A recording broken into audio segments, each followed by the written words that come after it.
Welcome to Legends in Leadership, brought to you by ISF and the Carrington Group.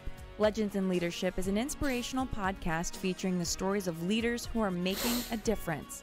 Our goal is to inspire you with the stories of leaders who come from humble beginnings, overcome challenges, and ultimately rise up to make a difference in people's lives.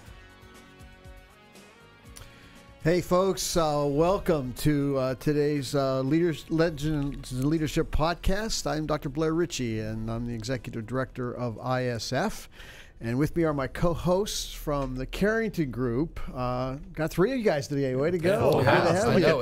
Jason Smith, Kyle Watkins, and Tyler Tallman. And the Carrington Group is well represented here today. And it's a kind of a pattern we have that we start out our little podcast with a little trivia question to see what you know about legends and leaders. And we're just fascinated by those stories of legends. Start out from humble beginnings and end up making a difference in the world. So Tyler, I guess you got one for us today, right? Yes, sir. So Thursday before Super Bowl, so I think this one is somewhat fitting, and maybe that's an extra hint to connect everybody. But today's legend immigrated to the U.S. from Pakistan as a teen to attend the University of Illinois.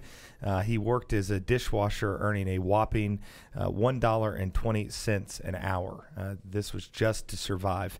And he brought a never-quit attitude and his engineering entrepreneurship to a young company called Flexingate, who was making its mark in the automotive components industry. After a brief stint with this company, he used his own savings, a $50,000 small business loan, to start his own company. Bumper Works was a smashing success and gave him the capital needed to go back and purchase Flexingate. Under his leadership, FNG has become a worldwide leader in the manufacture of automotive parts. As a hobby, this leader also is the owner of the Jacksonville Jaguars of the NFL and a real football team in the English Premier League, Fulham FC. So who is this Pakistani-American dishwasher who became a billionaire business leader and philanthropist? So we'll come back at the end of the show and talk about that. You have an idea about that one? Yeah. I do. You do? Okay. Yeah. Well, are you guys looking at my screen? Are you cheating? No. Okay. All right. Well, good. We'll see when our listeners can chime in on that one. That's a fun one. Well, we're excited today to welcome as our guest on Legends in Leadership, Kevin Burgess. Kevin is the Executive Vice President of Revenue for Ameriflex, which is a leading third-party administrator for consumer-driven healthcare products. What's kind of cool is we got to know Kevin through our friend Bart McCollum, who's president of Ameriflex, and was our guest at a podcast several episodes ago. And so we're delighted, Kevin. For the first part of your career, you spent as a pastor and served as a teaching minister of a very large congregation and oversaw the leadership development of that congregation, and then transitioned out of that ministry for more than a decade ago, and you're focused on organizational culture, strategy, and leadership development. Kevin has served as a consultant to a broad range of organizations and industries. He also works with a select group of executives as an executive coach. Kevin has been a trusted advisor to product development firms, tech startups, heavy industry companies, lifestyle brands, nonprofits, key players in the hospitality space, national chain restaurants, and more recently has entered into the wonderful healthcare world that's swirling about our country these days. Kevin is a noted speaker and is comfortable in front of 5 people as he is in front of 5,000 people, and a gifted communicator. He serves full-time at Ameriflex now, where he oversees all the marketing efforts, operations of their in-house revenue support team and national sales force. And while doing that, continues to consult on a limited basis, maintaining a small amount of executive coaching clients, and has a very active speaking schedule. So we're glad you carved out some time for us, Kevin. Man, I got to give my assistant a raise because she makes me sound a lot better than I actually am. Hey, I told her put something together. I'm excited to hear what I'm going to say. We're all about legends here. So, we like to begin a little bit with, your formative years and kind of how you started out, how you got to be you, and really what you learned early on about leadership from that. Okay, well, so there I was in the fallopian tube. You didn't want to start that far early. back. Not that far back. Okay. So as you mentioned, I started out in ministry, and that was actually my childhood. My parents were missionaries. I grew up in Argentina. Wow.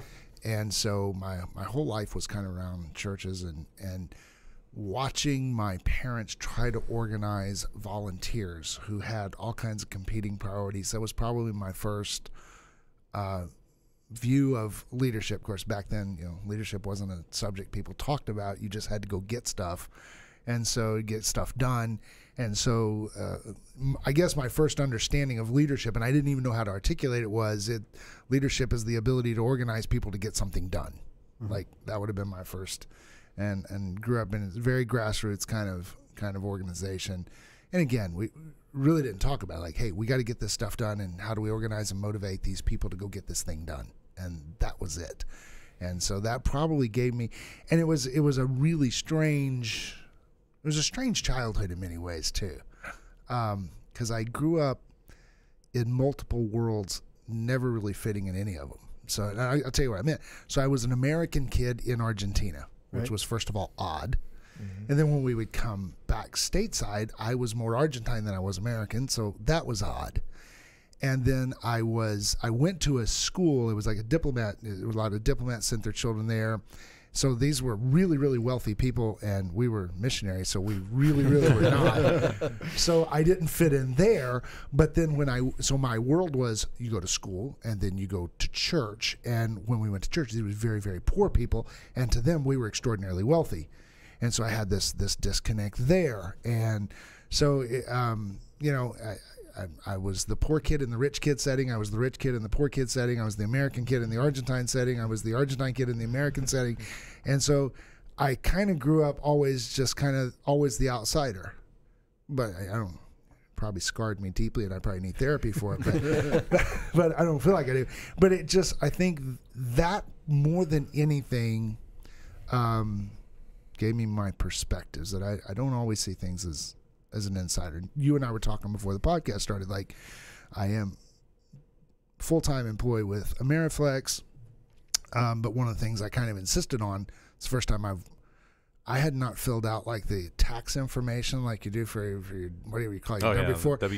W-2. I had not done that since I was in college. That's the last time I've been a 1099 W-4, yeah, right. I was like, I don't even know how to do this. Yeah. I insisted when we made the agreement for me, I'd worked with them as a consultant for over a year, and they graciously invited me to join the team. I insisted that they let me continue to consult and speak on a limited basis, because otherwise in a few years I'll just be an insider and I'll lose that outsider perspective. So I would say that has really shaped my thoughts around leadership and organizational culture, is just viewing it through a different lens. And I think it's very easy to get so head down into something that you get myopic and you just don't see it as clearly as you could. Yeah. So I resonate with your story, because you've transitioned from a nonprofit world of church leadership into a for-profit world, working with businesses and coaching business leaders. And I'm intrigued. What do you bring from that learnings of the church world? You know, of the nonprofit trying to lead herd cats and lead churches into leadership. First of all, and this is probably just a little inside joke that only you'd get. Here in the South, I would dispute the fact that churches are not profitable. That's good. I like that. Very well said. I think they're extraordinarily profitable. But that's a whole other conversation that we can have. Yeah. And well, they should be. God bless them, literally. But I think the lessons translate, because at the end of the day, it's people. You know, and you can make a distinction of, okay, I'm having to lead volunteers. Leadership is always getting people to go where they otherwise would not. Whether you're so it's so interesting to be like, wow, that's really hard, because man, actually in some ways it's easier, because if I have a volunteer staff at a church, this is something they care deeply about. Right. Mm-hmm. And they're motivated to do it.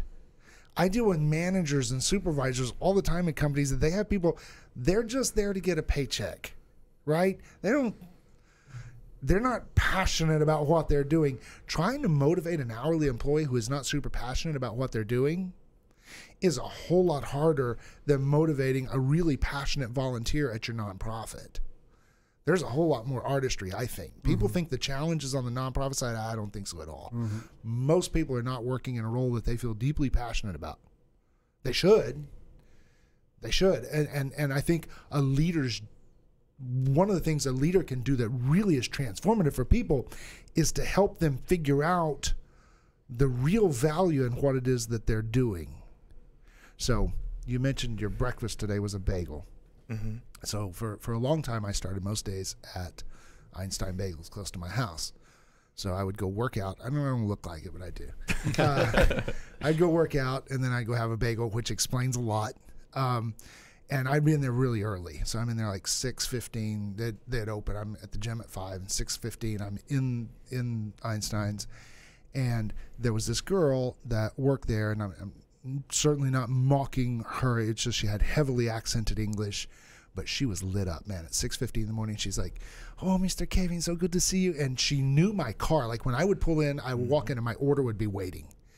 And one day I told her, I was like, "Janelle, I don't always want a bagel. Sometimes I just want coffee." And she's like, "Not a problem, not a problem. You flash your lights when you pull in, and if you flash your lights, I won't have the bagel. It'll just be the coffee." And like customer service over the top, right? Yep. And then she would, when the line would die down, she's running around, she's filling coffee, she's greeting everybody by name, she's going out of her way. If she doesn't know you, she's learning your name. So one night, at 6:50 in the morning, I don't want anybody to look at me. And so I flagged her down. I was like, "How are you so excited at 6:50 in the morning?" And she said to me, I'll never forget this, "Oh, Mr. Kevin, I have a very important job." I was like, "No, you don't." I didn't say that. I'm not total jerk. I'm thinking like you're selling bagels and coffee. You're not curing cancer, right? I mean, give me a break.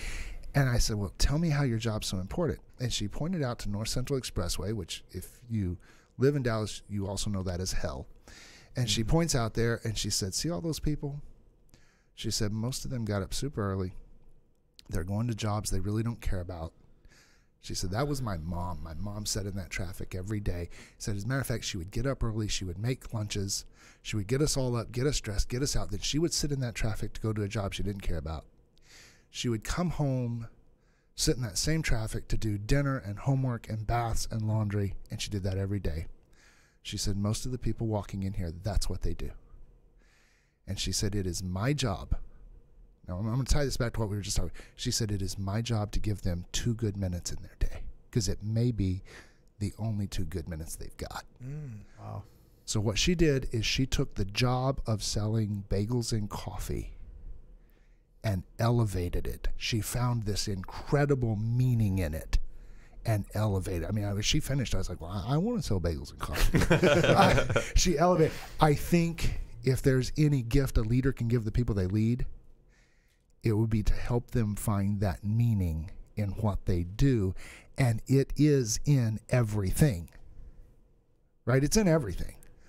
This is the Martin Luther King deal. If a man's a street sweeper, he should sweep streets. I can't spill the whole, but to the point that the angels of heaven will come down and go, "There was a great street sweeper." Like, help people find that meaning in what they do. And if a leader can do that, you're going to be transformative for people. Isn't there just a practical side to this too? Because are you familiar with Simon Sinek? Of course. Yeah, and Simon Sinek had a video out not long ago that was talking about millennials and this idea of them wanting to find this purpose in their life and what does that really look like. And millennials get picked on a lot, and I'm here to defend them. But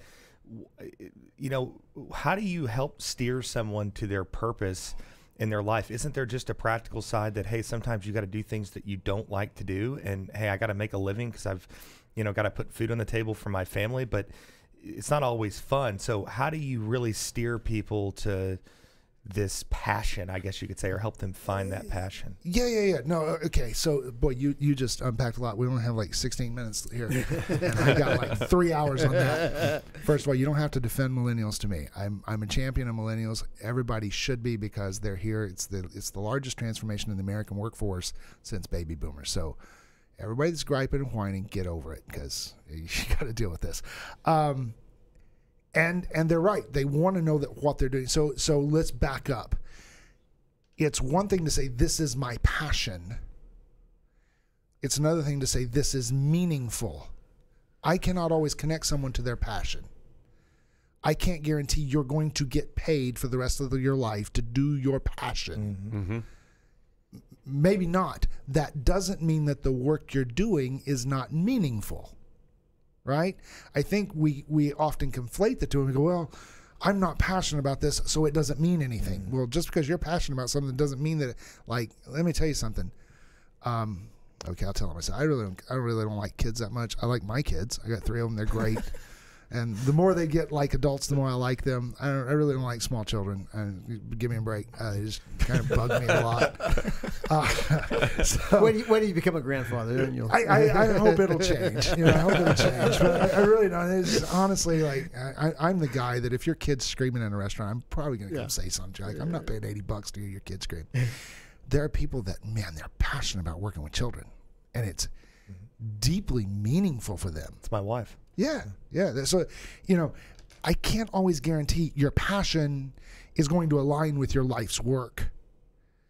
What I can guarantee you is work is meaningful, and it is the job of a leader to find that meaning in the work and then communicate it that, even if it's not. So I'll give you an example. At Ameriflex, I'm ostensibly in charge of the marketing team. We got some really smart marketers. They know a lot more than I do, and they just feed me good ideas and make me look good. But we're having to talk. They're really bright and just super talented. But we start having this conversation. Now, what we do at Ameriflex is not sexy. It's not exciting. Like, if you have a Flex spending account, like a little card where you donate money to it out of your paycheck every month, and then you can use it, that's what we do. Like, come on. I say we sell governors for like 1992 Toyota Camrys, so you can make it last 400,000 miles instead of 200,000. Like, it couldn't be more boring. So how do you find meaning in that? Well, we start having a conversation, and we said, how much money? Because if you're donating money to that flex spending account, that's tax savings. You don't get taxed on that. How much money have we helped our participants save? Well, it runs into the millions of dollars. If Bart was here, he could quote you that to the penny, and he's probably disappointed that I can't. I might hear about that. But that translates. So then we start talking about, well, what does that mean? Maybe that's a family going on vacation that otherwise would not have. Mm-hmm. Maybe that's a down payment on a house for a young family that helps them get there a lot quicker. That could be a kid's college tuition, top of mind for me. I got 2 of them there. So now we've taken this really boring niche industry thing, and we found tremendous meaning in it. And so now we talk about that with our team. Hey, guys, you're not just here processing claims. You're not here just helping onboard this client. You may be sending a really family that desperately needs some time together. You may be sending them on vacation this year. Now we've got meaning attached to what we do. Is it their passion? Probably not. Nobody was ever 9 years old dreaming of their future going, man, I'm going to be a claims processor at a TPA. Like, that never happens, right? But you can get passionate about the meaning when you find them. Yeah. Absolutely. And so the job of the leader is not to connect a person. The most foolish advice I ever get is go follow your passion. Yeah. It's ridiculous. I'm sorry. It's stupid. Find meaning in what you're doing. That's gold, man. That'll get you out of bed in the morning. That'll keep you on it when you would otherwise quit. So we talked a little bit about individuals and helping lead the role of the leader and helping individuals press into meaning and lean into meaning, find it in that. Let's talk about organizations. All right. And we were talking a little bit earlier about what you say to the person who says, people are my greatest asset, most important asset, which sounds like I see that all around. It's warm and right? fuzzy. Yeah. Makes you feel good to say it. So talk about organizational life and culture. Could not be more wrong. People tell me that people are our most important asset. Boy, I feel sorry for you if that's true. As a matter of fact, I'll tell you a quick story. I have a workshop and a keynote speech all on this whole idea that people are not your most important asset.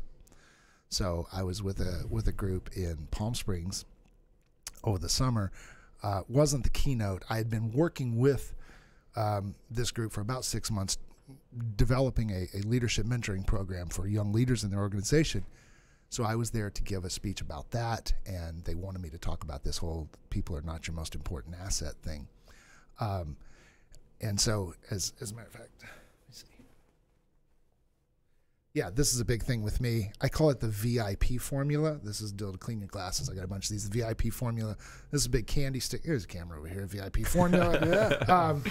VIP formula is a formula based on the idea that people are not your most important asset. So there's a formula of priorities that really effective leaders use, and people are not at the top of that priority list. So I get their speaker, the keynote speaker was Lou Holtz, which is really cool. Okay, there you go, Coach. I got to hang out with Coach Lou, and so he's like, well, what are you going to talk about? And I told him, he's like, really? They're not? And I was like, no.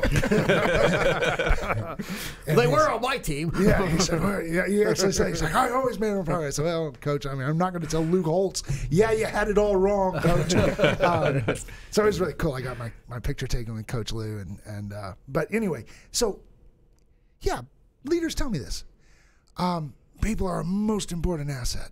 Well, then I start talking to them about what's making them crazy. What do you think it is? The people. Yeah. People. So let me get this straight. The thing you value the most is also the thing that makes you want to quit every day. That doesn't make sense. So before I tell you what the most important priority should be for a leader, I'll tell you what the VIP formula is. It's what is the most important, what's the most important priority for a leader? Let me tell you why people are not. First of all, things are valuable because of their scarcity, right? And there's a reason why diamonds are more valuable than gravel, because there's a lot more gravel. People are not scarce. I hate to just, there's 8 billion of us wandering around the planet, more every day. I watch leaders in fear of replacing a low performer because, man, what are we going to do to replace old Joe, man? You'll be fine. Trust me. People are like, yeah, but he's got 20 years of industry knowledge. Maybe he's figured out how to game the system and he's just been sandbagging for 20 years. Or maybe he has there's a lot of people. There's a lot of talented people. There's a lot of smart people. And I'm not down on people. I've spent an entire career on the premise that, man, I want to help people excel. But people are not scarce. Secondly, their priorities shift over time. So you're going to make them your number one priority. As a leader of an organization, you're going to make them your number one priority. They're not making your organization their number one priority. If they can get $5 more an hour, they're gone. Also, some people are good for one stage of organizational life, but not for the next. Mm-hmm. And so you got this huge loyalty to old Joe again, man. When there was only 4 of us in a warehouse, he was there. Well, now there's 4,000 of you spread across 5 states. And old Joe's still holding a key influencer position, and he's never grown beyond that warehouse. Mm-hmm. And you promoted a guy who was great at that job. He was great into leading an organization instead of doing the work that he was good at. Yeah, but here's the real kicker. Here's how I know people are not the most important priority. It should not be the number one priority of a leader. They are a priority, not the number one. It's because no significant organization ever started by 10,000 people getting in a room and going, let's start something. Well, what are we going to start? Well, we don't know, but man, we got a bunch of people. That's not a thing. That's not how it works. What happens is somebody has an amazing idea, and they go to market and they battle and they refine that idea and they test that idea, and over time, if it proves valuable, people start to aggregate to the idea. So we love the story that Microsoft started in a garage and this company started in a basement, and we love those stories. Well, guess what was present when it started? 1 or 2 people and an idea. So we have a word for that. It's an overused word and it's a misunderstood word, but that word is vision. And really the simplification of vision is that thing, the reason your organization exists. That's your vision. That should be a leader's number one priority. So when I talk about the VIP formula, it's a formula for effective leadership, and here it is. People are part of it, but they're not at the top. It's vision, integrity, people. Now, I can literally talk for 6 hours on that, but it's vision, integrity, people. That's it. And it starts with vision, man. If you don't have vision, because I watch organizations that lose their vision, and guess what happens? All the people go away. Mm-hmm. So if I can hearken back to the ministry days, King Solomon, wisest man arguably to ever live, said that where there's no vision, people are scattered, right? So people aggregate to vision, and when vision goes away, all the people leave. In this, if we had time, I could tell you story after story after story. Toys R Us started out with a very simple vision. We're going to bring the most innovative, we're going to make the most innovative toys possible available to children. That was their vision. At some point they lost that and they said, we're just going to resell toys like all the other big box stores, and they're gone. It's vision, it's integrity, but integrity to what? Most leaders get this wrong. Their first integrity is to people. The compromise leaders are always asked to make, and I'm hurrying, but the compromise they're always asked to make is to satisfy people, is to sacrifice the vision to satisfy people. And this happens in ways big and small, right? Hey, could we just do this one thing different? If we do, it'll make old Joe happy. So I'll give you a real world example. Worked with a company, they're a national chain. They install full home water purification systems. So one of the early conversations we had with them is, what business are you guys in? Like, you need to know that. And they said, well, we're really a plumbing company. I was like, no, you're not. You're selling a $10,000 system to luxury homeowners. You're not a plumber. You're selling a lifestyle product. You're selling a health and wellness and beauty lifestyle product. Mm-hmm. So guess what? If you're a plumbing company, you can let your service guy show up in a greasy stained t-shirt, smelling of cigarette smoke and everything else. That's fine for a plumber. If you're showing up selling a luxury item for health, wellness, and beauty, that guy needs to look sharp. Okay?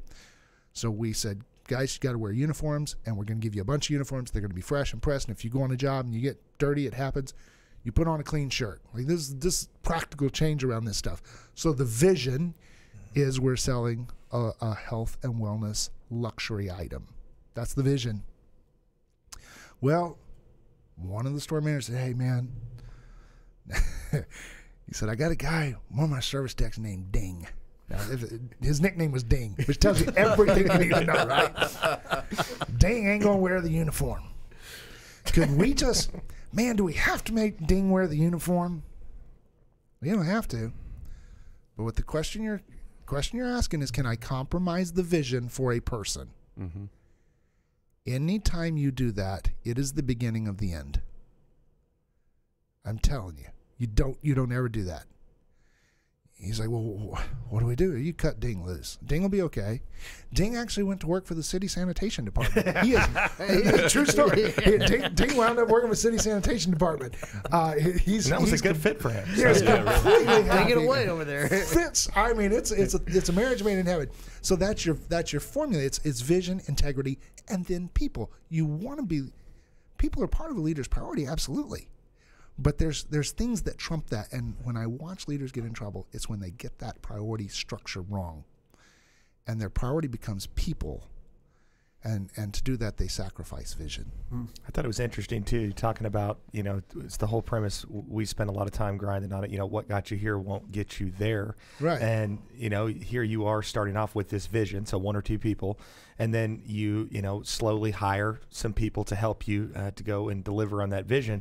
But over time, those people may not be the people that got you here, but they can't get you there. So what does that look like in your mind when you kind of reach a peak point and you go, man, we need, you got to look at hiring different people, and you got to look at hiring different minds. How do you approach that?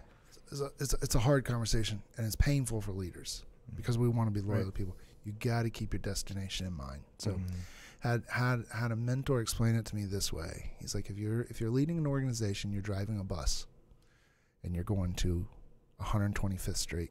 There's going to be people get on at 1st Street. You're like, this is awesome. We're going to 125th Street. But then a bunch of them are going to get off at 15th Street.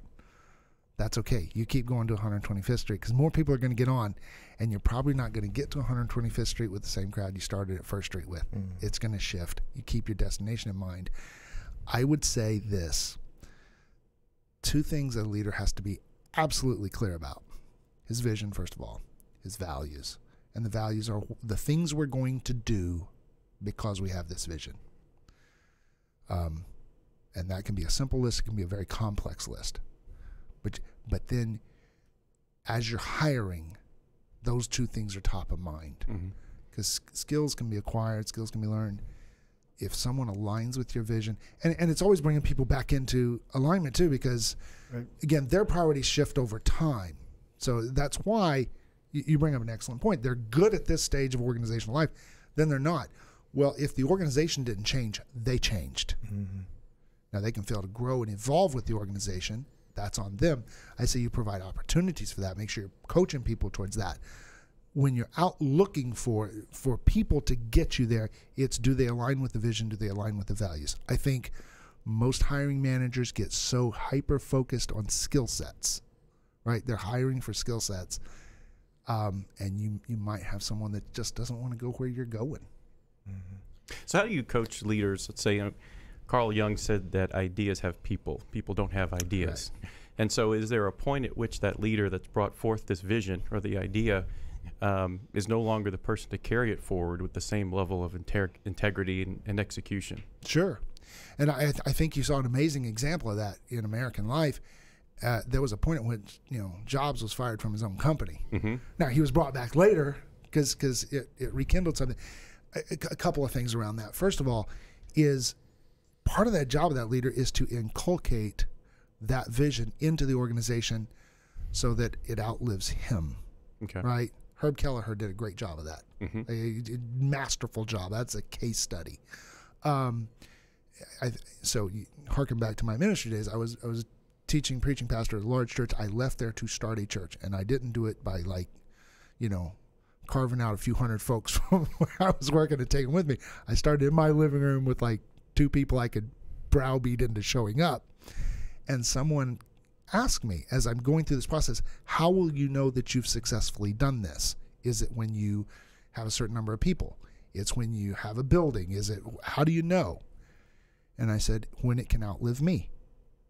That's how I know I've been faithful to my vision. It has outlived me. And I would say any leader that is, pursuing that vision, how do you know you've done it well? It's when it's so inculcated in the organization that I could step away and it would still come to pass. Man, it's been gold, and this is where I get really frustrated that we only have a 30-minute podcast. So you got to promise to come back. Anytime. And thank you for having me. Oh, my gosh. This is super honored. This has been super gold, and we just thank you, Kevin, for being part of this. But before we go, we do have a lingering trivia question we got to circle back. So we have to hear what Kevin's favorite book is first. Oh, you want that? Yeah, okay. we got to. All right. I got to know. For the sake of time, I always missed that. Put the 2019 reading list together. I've got to know. Okay. I'm struggling with this one because I read a ton. So I know, and I really putting this book here with ISF in mind. Yeah. Because I know a lot of it's about, and these are young leaders. I think this is an absolutely essential read for young leaders. Ego is the Enemy by Ryan Holiday. Absolutely essential read for young leaders, because if anything's going to derail you, it's going to be your ego. So absolutely essential read. So, thanks, Kevin. Good. More gold. Yay. And so the answer to our trivia question is the owner of the Jacksonville Jaguars, Shahid Khan. Yay. Shahid Khan. Yeah. He's actually the 3rd richest NFL owner. I was reading about that this morning. That's interesting. $27 billion net worth. So yeah, not bad for a dishwasher. That's right. No, not at all. Dang.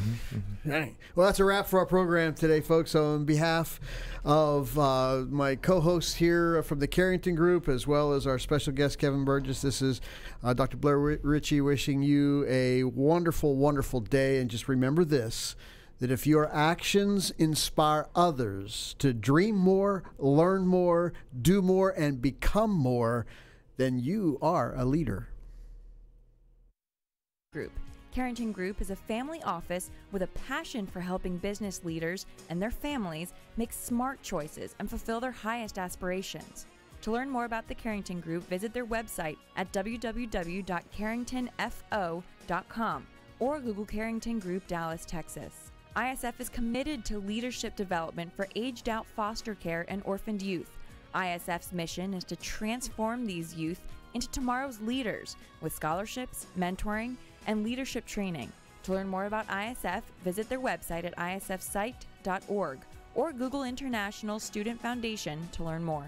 Securities offered through Regulus Advisors, LLC. Member FINRA/SIPC. Investment advisory services offered through Regal Investment Advisors, LLC, an SEC-registered investment advisor. Regulus Advisors and Regal Investment Advisors are affiliated entities. Carrington Group and this broadcast are independent of Regulus Advisors and Regal Investment Advisors.